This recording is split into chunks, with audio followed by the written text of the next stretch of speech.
My name's Scott Davison-Smith, and my role here at RSPB Bempton Cliffs is Visitor Operations Manager.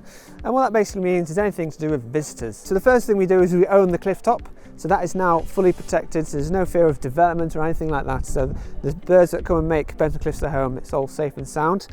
Another thing behind the scenes that not people realise is we do a lot of research. So we sort of monitor these seabirds and understand their behaviour and their sort of the population size, their productivity, how successful are the chicks fledging from the cliffs.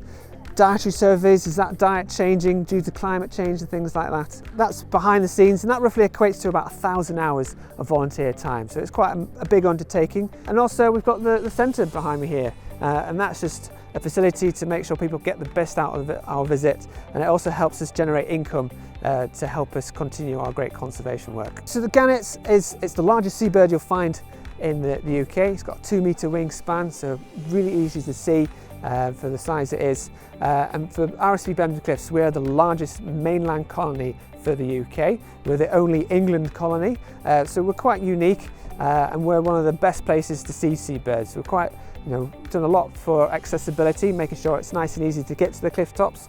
We hire out scooters for people who want them, and also we're open all year round. And what's really great about the gannet is it's here for the longest amount of time.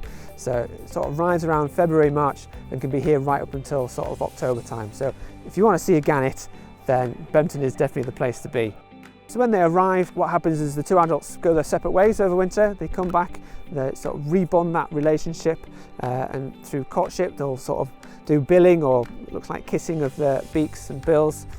Once they've done that, they'll sort of do a bit of spring cleaning. They'll go and grab bits of grass on the top of the cliffs, and then they'll start that breeding cycle. And so they'll lay an egg, they'll incubate it, that egg will hatch, and then you'll get this really fluffy chick. It'll develop its sort of first flying feathers. So it'll be this white fluffy chick, so this quite large all black speckled chick, and then it'll do that leap of faith. And what happens is the adults constantly feed it and feed it. It's probably why we get the term, eat like a gannet.